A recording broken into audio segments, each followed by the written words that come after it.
Il est midi 2, on va commencer. Bienvenue au dernier lunch conférence de l'année 2025. Aujourd'hui, on reçoit Kelsey Dancause, donc de l'Axe Recherche sociale et santé publique, qui va nous présenter le stress et les comportements liés à la santé pendant la grossesse. Ceux et celles qui sont en ligne, comme d'habitude, si vous avez des questions, vous pouvez les poser dans la conversation de groupe sur le Zoom, puis à la fin, on les transmettra à la conférencière. La programmation aussi là, de l'hiver des lunch conférences devrait être annoncée en janvier. Dans les prochaines semaines, pour ceux et celles qui sont intéressés, on va communiquer les plages horaires disponibles. S'il y a des gens qui veulent proposer des projets à présenter, ce sera ouvert pendant une semaine ou deux. Et puis ensuite de ça, on vous enverra la programmation complète. Je vais laisser la parole à Kelsey. OK. Donc, merci beaucoup pour l'invitation. C'est fun de voir tout le monde. Je ne vois pas les personnes à distance, mais si jamais il y a des questions pendant la présentation, ça ne me dérange pas du tout.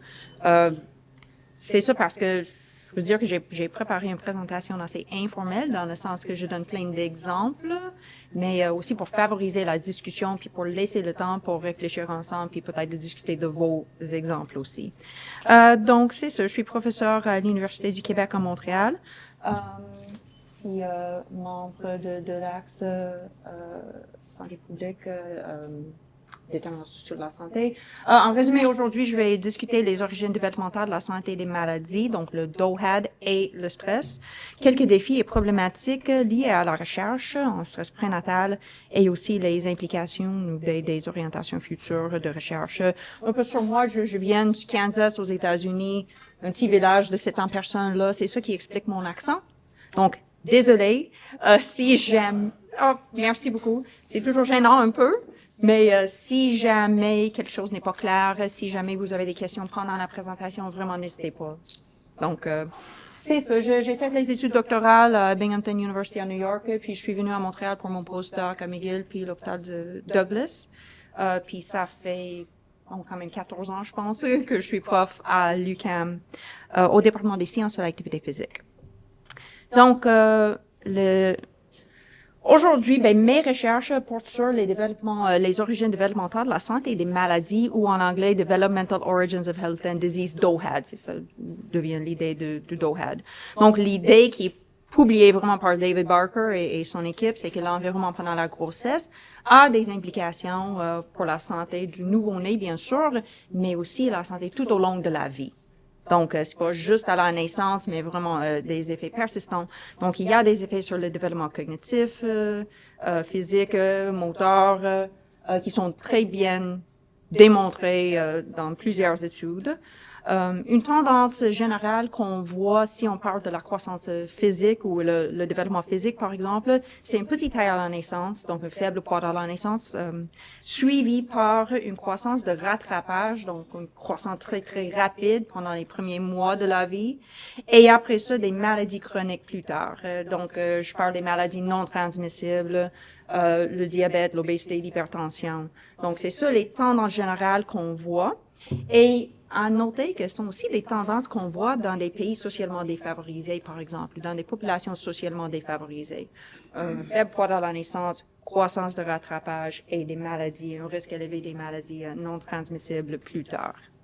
Je pense qu'il y a plein de personnes qui ont déjà vu le DOHAD, le modèle de DOHAD, et moi aussi, ça fait des années que j'ai lu les articles sur le DOHAD, mais c'est juste dernièrement que je suis allée chercher l'article original de David Barker sur la mortalité par maladie cardiovasculaire et mortalité infantile. Donc, c'est vraiment ces deux cartes-là que David Barker a observé, puis il a commencé à réfléchir à des liens entre les deux cartes. Il y a quand même un chevauchement.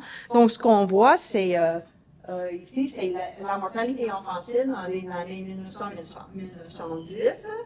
Et, 60-70 ans plus tard, on a la mortalité par maladie cardiovasculaire. Puis on voit que les tendances sont similaires. En regardant ces deux cartes-là, David Barker a dit, ça se peut vraiment que l'environnement pendant l'enfance peut prédisposer des enfants à avoir des maladies non transmissibles, même 50, 60, 70, 75 ans plus tard. Puis ça a lancé plein d'études de recherche sur ces liens entre le développement précoce puis des maladies ou la santé plus tard. Donc, oui, bien sûr. La mortalité infantile dans les années 1901 à 1910, c'est beaucoup causé, en tout cas au Québec, par le lait qui était non pasteurisé, il y avait toutes sortes d'enjeux, comme c'est un grand, le taux de décès en mortalité infantile est élevé en raison d'aliments. Est-ce que c'est pareil en Angleterre? Est-ce qu'on a essayé de voir quelle est la cause de la mortalité infantile? Moi, je connais pas les causes de la mortalité infantile ou les tendances là. On peut postuler que c'est donc des conditions socio-sanitaires, y compris la qualité de l'alimentation, les infections suite à ça. Mais moi, je connais pas tous les détails ou toutes les causes. Honnêtement, je ne sais pas si c'est documenté. Je ne sais pas si la documentation à l'époque était assez détaillée ou assez précise pour bien permettre des analyses détaillées. Je ne sais pas. Donc, c'est ça. Mais si on parle de l'alimentation pendant la grossesse, ou ça c'est spécifique pendant la grossesse. Il y a des études qui ont montré, par exemple, que les personnes qui ont été enceintes pendant la famine aux Pays-Bas, leur bébé, 40, 50, 60, 70 ans plus tard, avait des taux de maladies non transmissibles plus élevés. C'est surtout pour les hommes. Puis ça, c'est une tendance qu'on voit souvent dans ces études-là. C'est les hommes ou les garçons qui sont plus affectés pour certaines maladies. Mais parfois, c'est des femmes ou des filles, parfois. En tout cas, on voit que les tendances varient selon le trimestre d'exposition. Donc, on a des mères qui n'ont pas accès à une alimentation adéquate, mais selon le trimestre de gestation de leur bébé, les impacts plus tard, 50, 60 ans plus tard, peuvent différer, mais quand même, on voit les liens entre l'alimentation pendant la grossesse et les maladies non transmissibles bien plus tard dans la vie. Il y a aussi des études qui montrent que le stress pendant la grossesse a des impacts mesurables, des impacts similaires. Donc, le stress prénatal prédit une faible poids à la naissance et aussi la prématurité. Et on voit un risque plus élevé d'obésité, de diabète et souvent d'hypertension aussi plus tard, donc à l'adolescence et à l'âge adulte. L'idée, c'est que les hormones de stress à des niveaux très élevés peuvent traverser la barrière placentaire. Donc, il y a quand même une barrière, la placenta, qui bloque le cortisol, mais à des niveaux très, très élevés, mais c'est pas suffisant. Donc, le cortisol peut traverser cette barrière-là puis affecter le développement du fœtus. Donc, un des exemples vraiment le plus développé, une des premières études prospectives longitudinales sur le stress prénatal puis le développement du nourrisson, c'est ici à Montréal. C'est après la tempête de verglas en 98 ici au Québec.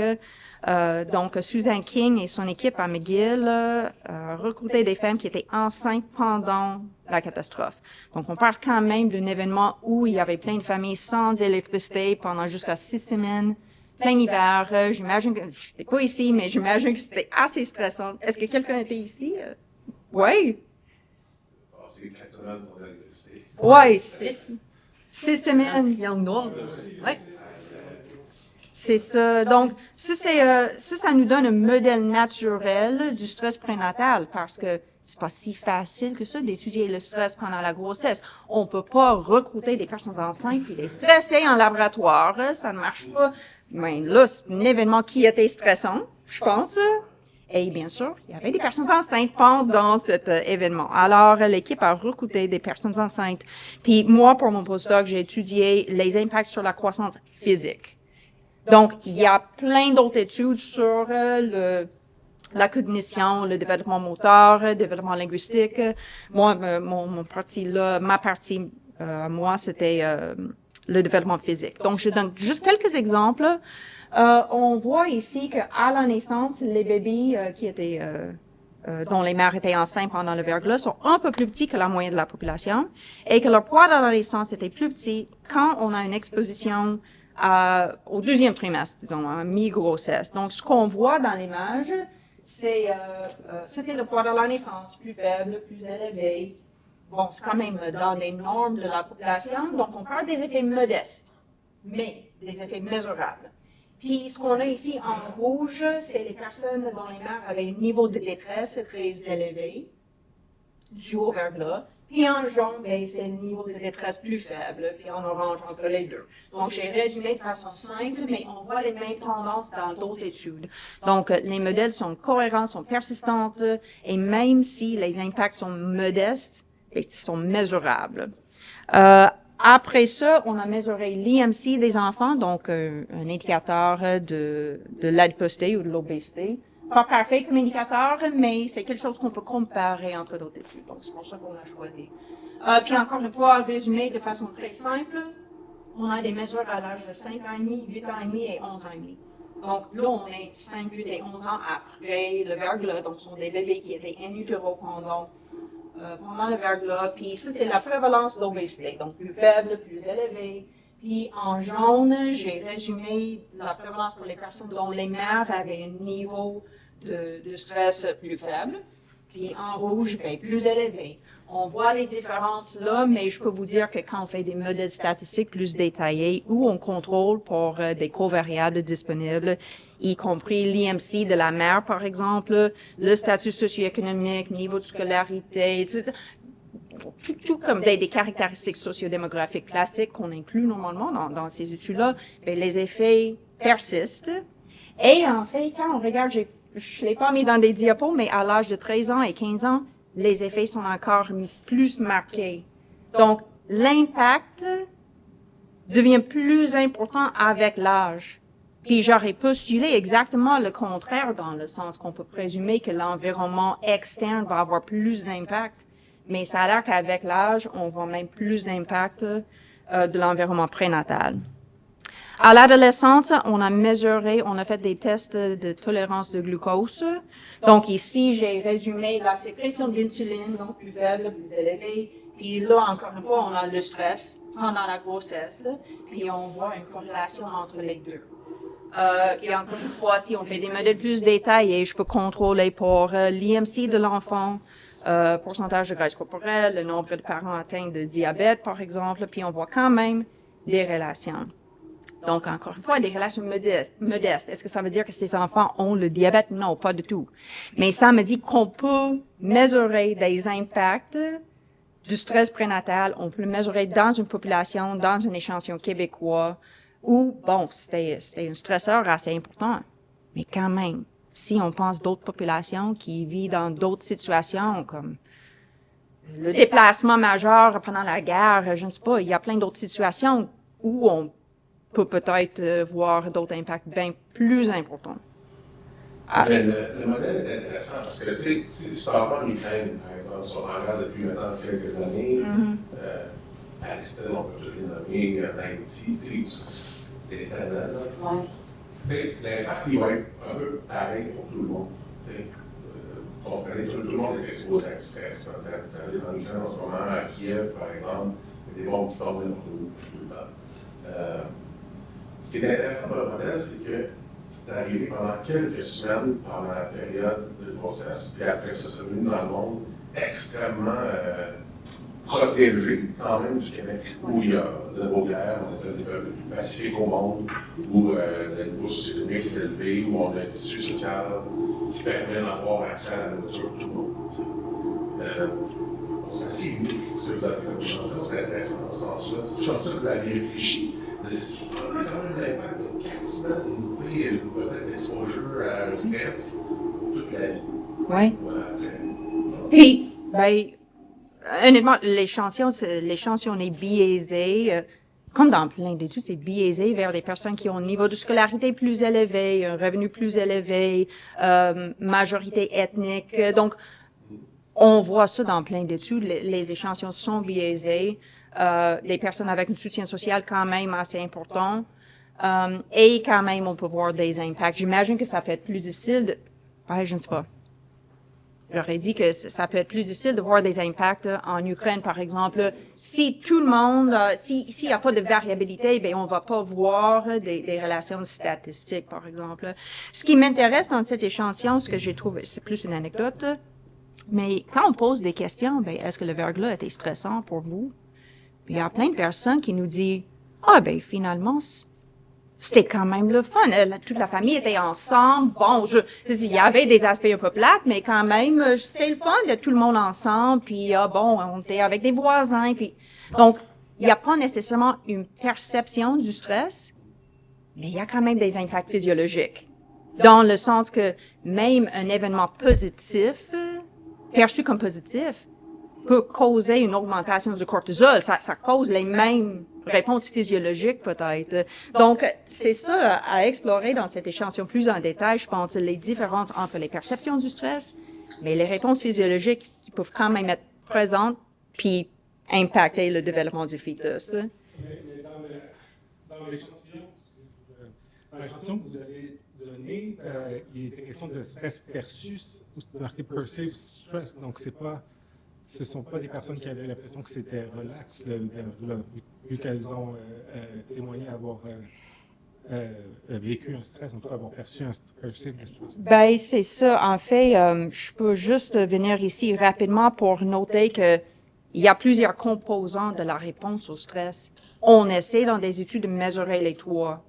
Puis ça se peut que c'est un facteur qui est plus visible qu'un autre, mais par exemple, il y a le facteur du stress, l'événement. Est-ce que c'est une catastrophe naturelle? Est-ce que c'est un changement dans la vie, un déménagement? Je ne sais pas. Donc, c'est le facteur qui demande une adaptation. Puis normalement, on le mesure avec des questionnaires, par exemple. Après ça, il y a la réponse émotionnelle. Donc, c'est comme si on demande est-ce que j'ai ressources pour gérer ce facteur de stress-là, cet événement. Et si j'ai pas de ressources ou si je suis déjà dans une situation précaire peut-être, je vais vivre une détresse. Donc, ça, c'est le stress perçu. Normalement, c'est mesuré avec des questionnaires ou avec des évaluations cliniques. Et ça aussi, ça peut avoir des impacts. Et finalement, il y a la réponse physiologique, donc y compris le cortisol, par exemple. Idéalement, on peut avoir les trois. Ça nous donne une perspective plus complète. Parfois, on a seulement un ou deux. Mais en tout cas, en théorie, c'est les trois qui agissent ensemble. Mais parfois, les impacts sont plus évidents pour un mesure ou l'autre. Je ne sais pas, ça peut varier selon les outils de mesure, peut-être. Donc. J'ai une question, j'aimerais avoir votre opinion sur quel a pu être l'impact de la COVID dans la période très aiguë dans un pays ou dans une nation comme le Québec, où là, on a lockdown le Québec pendant une période prolongée. Ouais. On a fermé les écoles. On a tous subi parents, en tout cas, un stress énorme lié à ça, d'avoir à laisser tomber notre emploi pendant un bout de temps. Alors que si on compare aux États-Unis, où on était dans le grand denial, où il n'y avait rien qui se passait, ou à peu près, on avait un président qui disait que c'était pas grave, puis qu'on pouvait se tirer du Windex événement. Vous n'en rappelez peut-être pas de celui-là, c'était fameux quand même. Ouais. Au Javel. Ouais.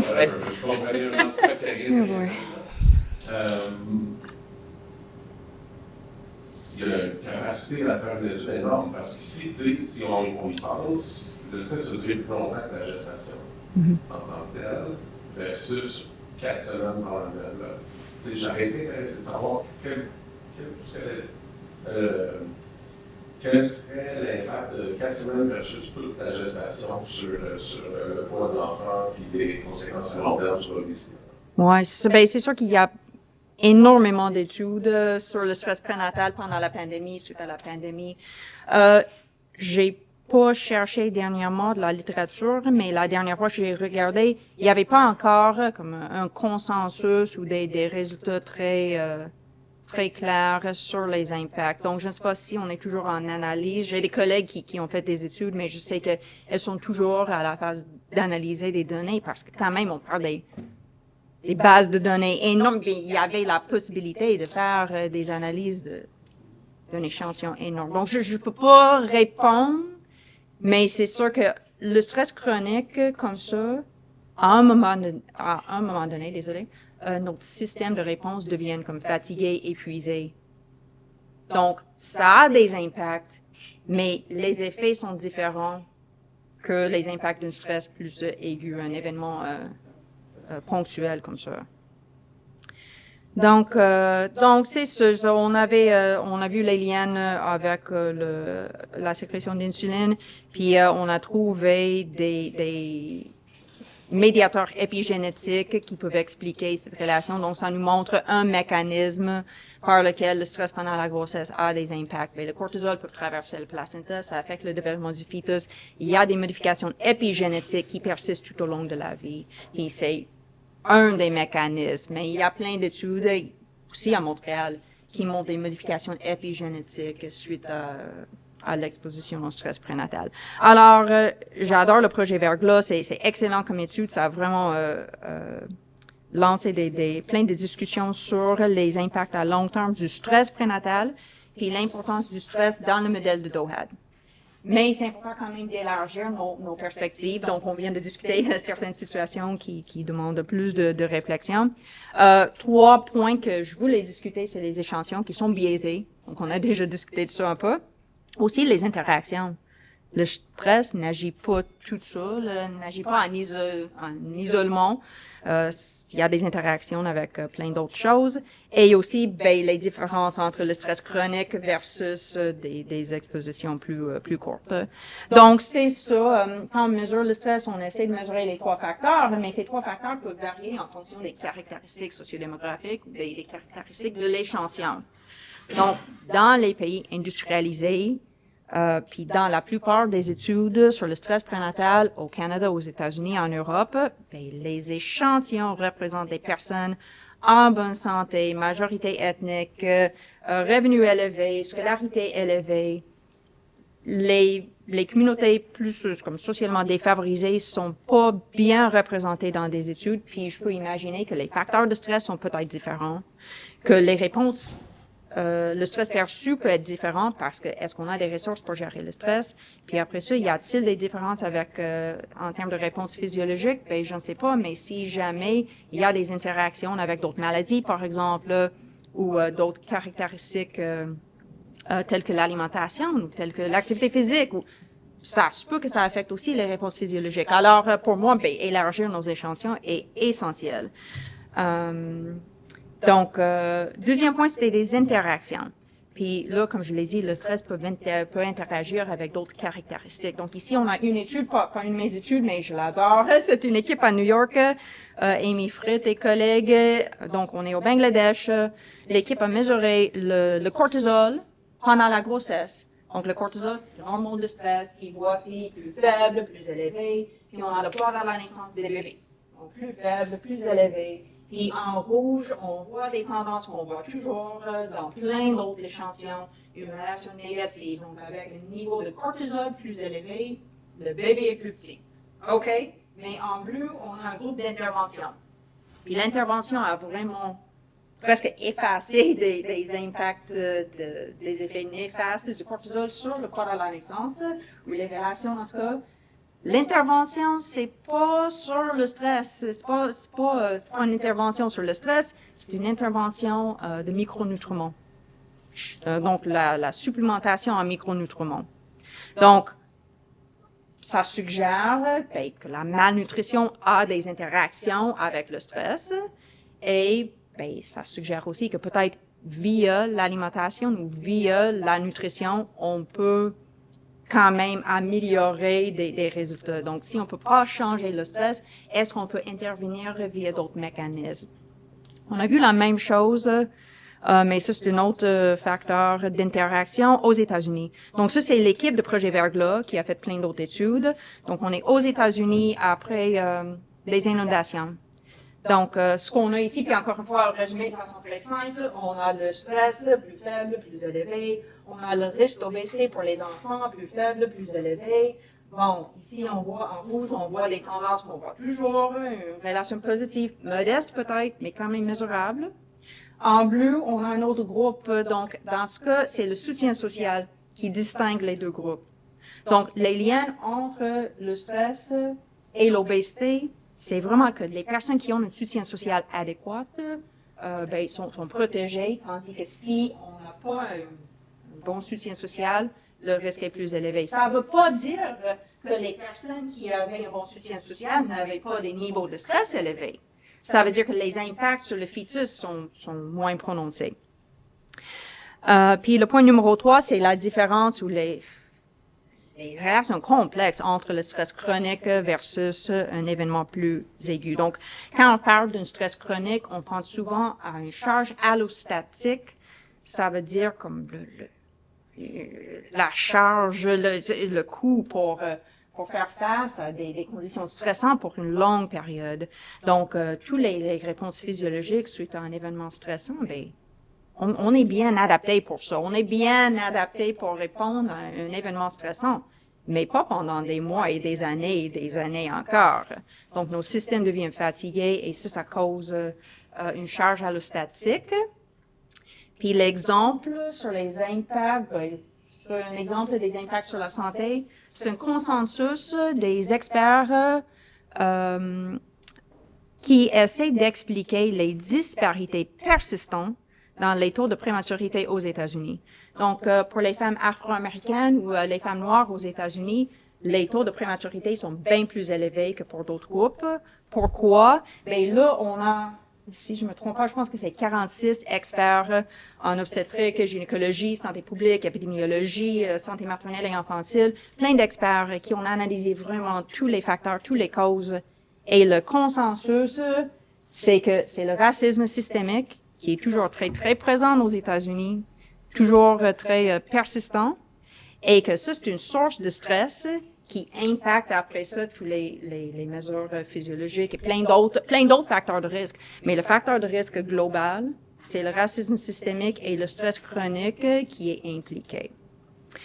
Alors, ben moi, je voulais analyser plus en détail ces interactions, les défis, comme de répondre aux défis qu'on voit dans la recherche sur le stress prénatal. Donc, ça fait des années que je travaille au Vanuatu, dans le Pacifique Sud. C'est un pays à revenu inférieur de 300 000 personnes, juste là. Donc, c'est ça. On a fait des études sur le stress et l'alimentation pendant la grossesse. Donc, on avait deux collectes de données pendant la grossesse. En 2015, juste après un cyclone, un événement assez stressant. On est allé une année après, donc pour mesurer le stress plus chronique, parce que c'est sûr qu'après un cyclone, ben, ça détruit vraiment des villages puis des villes. Puis, c'est sûr que les effets peuvent durer. Et on a fait un suivi du développement des nourrissons l'année après. Est-ce qu'on est correct pour le temps? Je n'ai pas regardé. Parfait. Donc, qu'est-ce qu'on a vu? Puis, ben, moi, je voulais tester analyser trois pistes d'interaction entre l'alimentation et le stress. C'est simple comme modèle, dans le sens que c'est juste l'alimentation, c'est juste le stress, mais il faut commencer quelque part. Alors, on a demandé, ben, ça se peut que c'est l'alimentation qui est une source de stress. Si on n'a pas accès à une alimentation adéquate, de bonne qualité, ça peut être une source de stress, puis c'est vraiment le stress qui impacte le développement de l'enfant. Ou ça se peut que l'alimentation et le stress ont des interactions, comme dans l'étude au Bangladesh. Donc, les deux vont interagir ensemble. Ou ça se peut que finalement, si on est stressé, on change nos comportements alimentaires. Ça se peut, on change l'alimentation. On a déjà vu dans plein d'études en santé publique, si on est stressé, on mange plus de gras, plus de sucre. Puis, peut-être que c'est l'alimentation qui a des impacts. C'est pas vraiment le stress ou pas directement. Donc, qu'est-ce qu'on a vu? Ben, en 2015, puis ça, c'est juste après le cyclone. Pas de lien entre l'alimentation et le poids à la naissance. On a choisi le poids à la naissance parce que c'est déjà, on peut comparer à plein d'autres études, puis on a déjà vu qu'il y a des impacts. Donc, c'est ça, pas de lien entre l'alimentation et le poids à la naissance, mais le stress, après le cyclone, a prédit un faible poids à la naissance. On a quand même expliqué presque 10% de la variance. Ça semble de ne pas être beaucoup peut-être, mais il y a 25 000 facteurs qui affectent le poids à la naissance. Donc, si le stress peut prédire 9-10%, et là, c'est un point où on peut agir, où on peut intervenir, ben dans ma tête, c'est quand même quelque chose, en termes de santé publique, je veux dire. Puis, on a vu que l'alimentation était un prédicteur du stress. Donc, dans ce contexte-là, on peut postuler que, ben, si on peut améliorer l'alimentation, puis ça peut diminuer des niveaux de stress, puis ça peut peut-être avoir des impacts sur le développement du nourrisson. Une année après, les résultats étaient différents. Donc, pas, puis là, on parle encore une fois d'un stress plus chronique. Donc, pas de lien entre l'alimentation et le poids à la naissance, pas de lien direct entre le stress et le poids à la naissance, mais on voit une interaction. Donc, juste pour résumer, ici, en orange, on a des personnes qui n'ont pas accès à une bonne alimentation, puis des personnes avec un niveau de stress plus élevé. Puis on voit que les bébés sont plus petits. Donc, c'est ça l'interaction.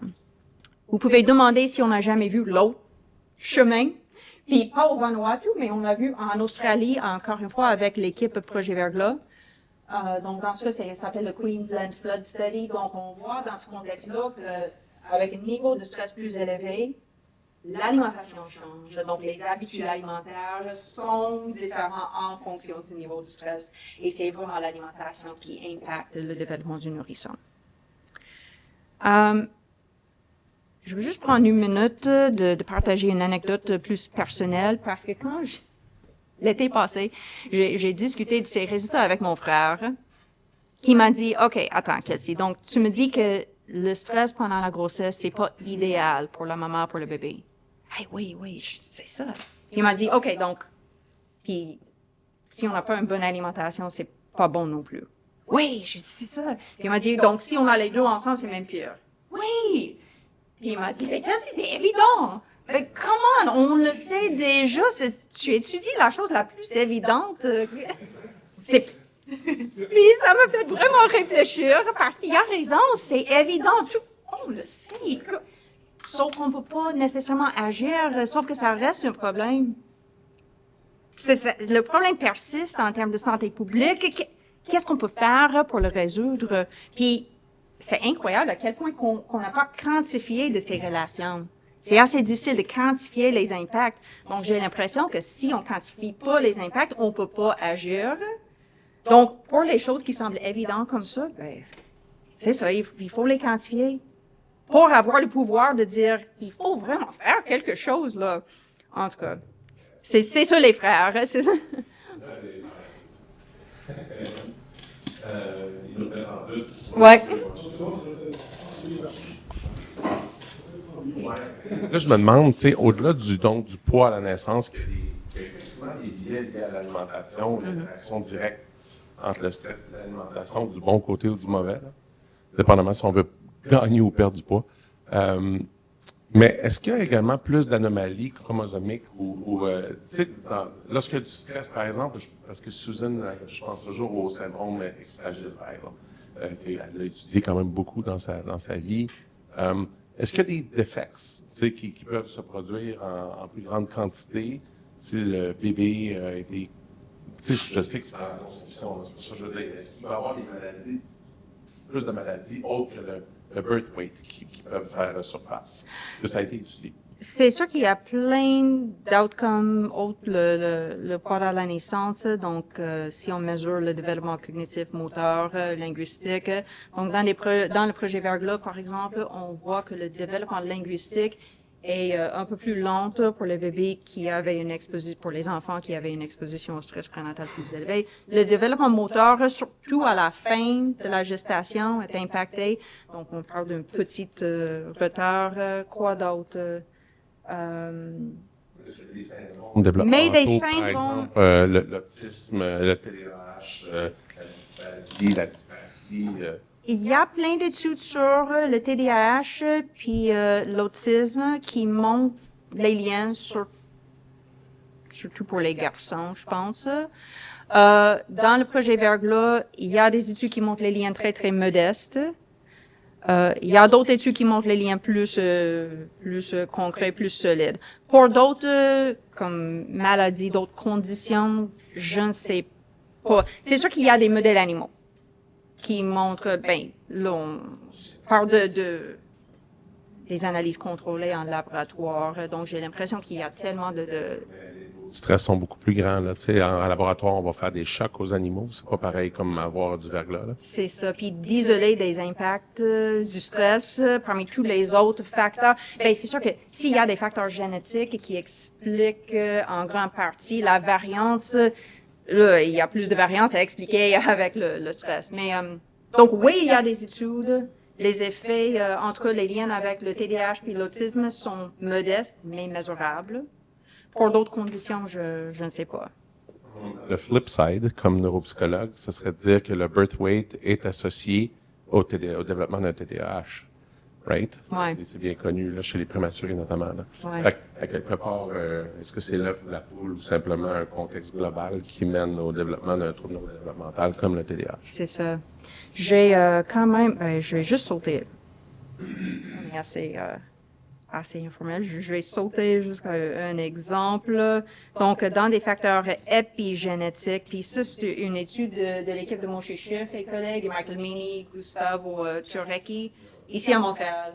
Donc, ce qu'on a, c'est des personnes, des cerveaux, des personnes victimes suicidaires, et aussi victimes de blessures. Donc, des personnes qui sont mortes,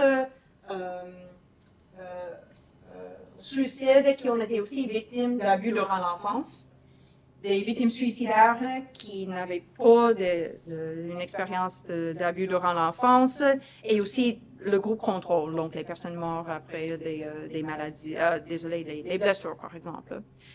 Et on peut trouver dans ce groupe-là, victimes d'abus durant l'enfance, les modifications épigénétiques dans les cerveaux. Donc, c'est une analyse des cerveaux. Puis, donc, c'est pas le suicide lui-même qui cause les changements épigénétiques, c'est vraiment l'environnement précoce, donc l'expérience de l'abus durant l'enfance. Puis, si je comprends bien, le changement épigénétique, c'est comme si la personne vit tout le temps dans un contexte stressant. Donc, c'est pas directement en lien avec les autres conditions mais c'est sûr qu'il y a des études qui ont montré des mécanismes épigénétiques qui peuvent avoir des impacts sur plein d'autres maladies, plein d'autres conditions. Donc, c'est ça. Nous aussi, on a des études aux États-Unis où on essaie de mesurer un peu, de quantifier un peu cette différence entre le stress chronique et le stress plus aigu. Donc, une façon de le faire, c'est avec le cortisol capillaire. Donc, le cortisol dans les cheveux, l'idée, c'est que les cheveux poussent environ 1 centimètre par mois. Donc, plus proche de la tête, puis on peut mesurer le cortisol dans des cheveux. Donc, juste à côté de la tête, ben, ça représente mois de novembre. Puis avant ça, octobre. Puis donc, on peut aller jusqu'à 6 mois, normalement. Donc, ça nous donne quand même un indicateur du stress chronique. Puis, nous, on a mesuré le stress perçu parmi les personnes socialement défavorisées qui étaient enceintes pendant un ouragan aux États-Unis. Et on a aussi mesuré le cortisol capillaire. Ce qu'on voit, c'est que le niveau de cortisol capillaire, donc le stress, on va dire le stress à long terme, le stress chronique, impacte la réponse subjective et aussi la réponse physiologique à un événement aigu. Donc, les personnes qui avaient des niveaux de cortisol plus élevés, un niveau de stress chronique plus élevé, avaient des niveaux de stress aussi très élevés après l'ouragan, mais on a vu qu'il y a quand même un plafond. Donc, on voit, je pense, ce niveau d'épuisement du système, qu'à un moment donné, il y a un plafond, puis c'est comme, le système est juste fatigué. Il y a pas d'autre réponse possible même. Donc, c'est ça. Un autre résultat peut être évident, mais il faut quantifier ça pour bien agir. Donc, pour moi, je voulais juste discuter des implications plus larges, parce que moi, je vois beaucoup d'implications. Comme là, au Vanuatu, avant le cyclone, il n'y avait pas de ressources en santé publique, santé mentale publique, je veux dire. Il y a un psychiatre pour le pays au complet. La population est divisée entre 68 îles différentes. On parle des petites communautés rurales. Il y a pas d'accès. Donc, qu'est-ce qu'on fait dans ce contexte-là pour agir en termes de santé mentale? Le ministère de la Santé a vu des résultats, a vu le niveau de stress après le catastrophe, puis a dit, on va former des non-professionnels pour agir. Donc, ils ont pris une formation guidée par l'OMS, l'Organisation mondiale pour la santé, pour former des non-professionnels, pour fournir des soins psychologiques, par exemple. Bon, on peut pas diagnostiquer, on peut pas prescrire, mais quand même, ce sont des personnes formées pour intervenir après un événement stressant. Et ces personnes-là sont formées pour former d'autres personnes. Donc, c'est le format Train the Trainer, qui est très, très utilisé et ça marche. Donc, c'était très, très efficace, très apprécié. Nous, on est allé 3 ans après ça parce qu'il y avait une autre catastrophe naturelle. Dans ce cas, c'était un volcan. Donc, toute la population, mais vraiment la population complète d'une île était déplacée en raison du catastrophe. Donc, on est allé mesurer le niveau de détresse, puis les autres caractéristiques, puis on voit que les personnes ont bien apprécié cette intervention-là. Et ça marche pour réduire le niveau de détresse, surtout pour les femmes, dans ce cas. Donc, pour les hommes, ça prend peut-être d'autres choses. Mais c'est efficace, c'est assez simple, ça coûte presque rien parce qu'il n'y a pas de ressources là-bas pour payer des interventions qui coûtent cher. Et je me dis, ben, wow, au Québec, on a quand même des communautés éloignées où c'est difficile d'accéder aux services. Est-ce que ce modèle peut marcher ici? Je ne sais pas, mais quand même, il y a des exemples très pertinents dans des pays revenus faibles ou intermédiaires. Un autre exemple ou des implications peut-être, c'est que le soutien social, on voit que ça a des impacts. Ça peut diminuer des effets néfastes du stress. Donc, il y a des exemples des soins prénataux en groupe qui coûtent moins cher, sont très appréciés par les participants. Et c'est une façon de réduire le stress et aussi favoriser le soutien social. Donc, ça, c'est un modèle qui peut être intéressant. À noter qu'il y a des interactions qui sont plus faciles à identifier dans certains échantillons que d'autres, comme l'alimentation au Vanuatu. J'étais capable de quantifier et mesurer ça là-bas. Mais selon moi, ça reste pertinent pour nous au Québec aussi. Il y a plein, ça c'est l'insécurité alimentaire. C'est juste à quoi 45% dans certaines régions. Donc, bon, c'est l'insécurité alimentaire, c'est pas la malnutrition, mais les deux vont souvent ensemble. Ça me suggère que même si on ne peut pas nécessairement quantifier les interactions entre l'alimentation et le stress dans nos échantillons ici, ça reste pertinent dans plein de communautés. Et ben, finalement, comme là au Vanuatu, on a étudié l'alimentation et le stress. Mais on peut remplacer l'alimentation avec n'importe quel autre comportement ou caractéristique. Est-ce que c'est le sommeil, l'activité physique, le tabagisme? Donc là, par exemple, à Montréal, on a fait des études sur les liens simplement entre l'activité physique, la sédentarité et le stress. Et on voit la même chose qu'on voit dans plein d'autres études, qu'avec un niveau de stress plus élevé, on est moins actif, on est plus sédentaire. C'est pareil pendant la grossesse ou pour la population générale. Puis, on sait que la sédentarité a ses propres relations avec le poids à la naissance. Donc, si on est plus sédentaire, on a un risque plus élevé de faible poids à la naissance.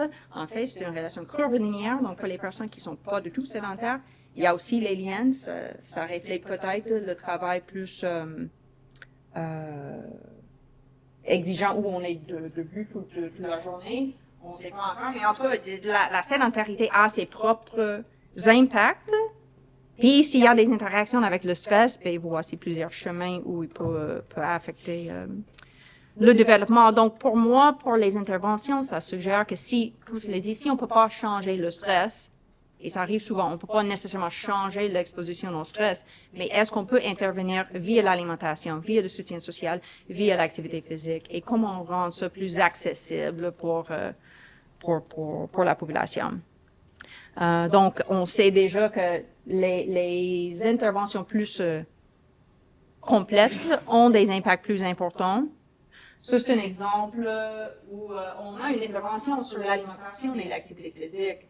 Et donc, puis ça, c'est le niveau de stress perçu. Le stress perçu, c'est un résultat secondaire, même pas le résultat d'intérêt. Mais on voit que, comparé au groupe contrôle, le groupe d'intervention alimentation-diète a un niveau de stress perçu plus faible. Bon, c'est pas significatif, mais quand même, activité physique un peu plus faible, mais les deux ensemble, c'est vraiment efficace, en termes des résultats d'intérêt, des résultats clés, qui étaient, dans ce cas, plusieurs mesures physiologiques, mais pour le stress perçu, il y a aussi un impact assez important. Donc, ça me suggère que si on peut ajouter plus de mesures aussi dans nos interventions, y compris le stress perçu, et là, on va avoir une perspective plus large, puis ça se peut qu'une intervention n'a pas d'impact direct dans nos résultats d'intérêt, mais si ça peut affecter le stress maternel, il peut avoir des impacts sur le développement du nourrisson quand même. Donc c'est ça. Pour moi, le message clé, c'est que ça prend la recherche interdisciplinaire et les comparaisons interculturelles pour vraiment trouver des pistes d'intervention plus complètes. et pour nous donner la possibilité pour promouvoir les appels à l'action. Donc, c'est ça. Voici les membres de l'équipe. Ça, c'est le projet Verglas. Ça, c'est un projet, ça, c'est une équipe au Vanuatu. Et plein d'autres personnes qui ont participé à nos études. Et merci à vous autres.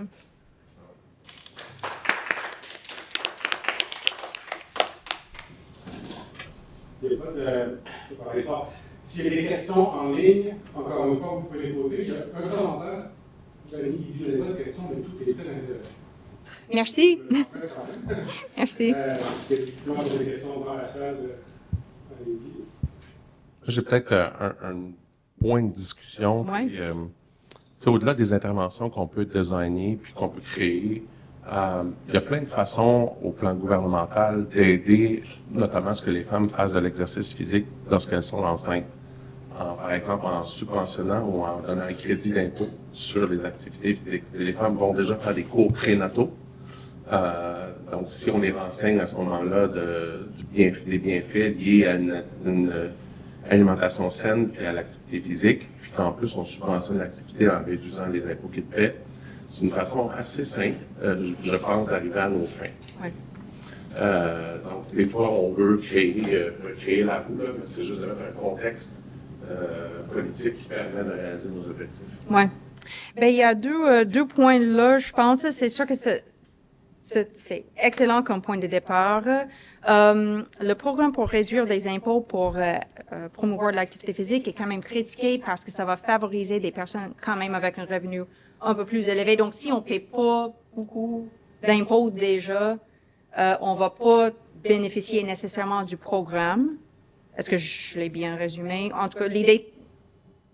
Oui, mais à ce moment-là, OK, on va retourner ça part. Donc, en tout cas, ce programme, en termes de comme... On peut en donner gratuitement aux gens qui ont des faibles revenus. À ce moment-là, les coûts, c'est ça. Ben, c'est ça. Parce que c'est pas tant dispendieux, c'est sur une durée de temps qui est quand même limitée, et on a un impact direct sur l'outcome, tu sais. C'est sûr.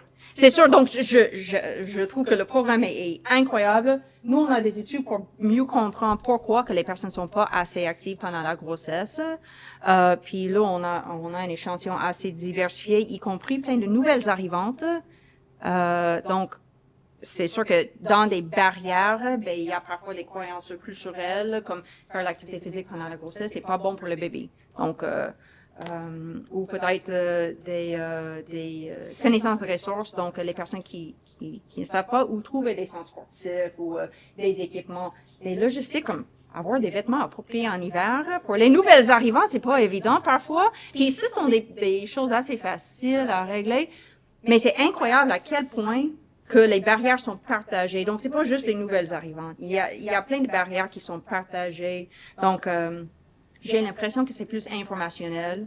Puis c'est ça, peut-être les programmes comme ça servent aussi de partager de l'information que l'activité physique pendant la grossesse, ça veut pas nécessairement dire aller au gymnase puis de faire le tapis roulant pendant 45 minutes.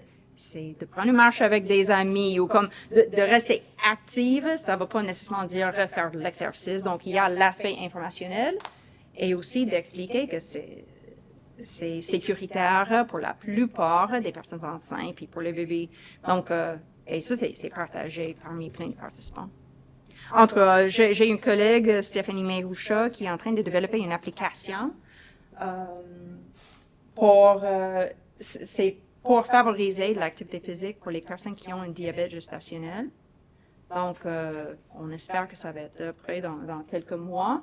Et nous, on demande si on peut intégrer le stress dans l'application aussi. Donc, peut-être avoir les deux ensemble. On verra. Ouais. En tout cas, je ne sais pas si ça répond à tes réflexions ou tes commentaires, mais... Excuse-moi, je pose plein de commentaires, mais oui. Ça m'intéresse vraiment, c'est super intéressant. C'est l'avenir pour vous dans ce gamme d'études-là, où est-ce que vous en allez, si c'est pas trop en demander? Ouais, je suis vraiment en réflexion. Ben là, je retourne toujours au point sur l'alimentation parce qu'il y a des études randomisées contrôlées qui montrent les liens assez importants. Puis je me demande quand même, chaque fois que je trouve les liens entre le stress et une mesure de développement de l'enfant, je me demande, est-ce que c'est vraiment le stress ou est-ce que c'est d'autres caractéristiques? Puis entre l'alimentation, c'est là, ça reflète mes études à la maîtrise puis au doctorat, c'était plus axé sur l'alimentation puis les comportements.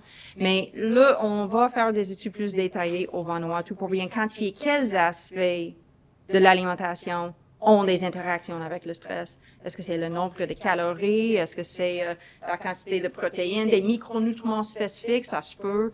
Donc, en tout cas, de mon côté, je suis plus là comme d'établir des mécanismes plus détaillés entre les comportements puis le stress.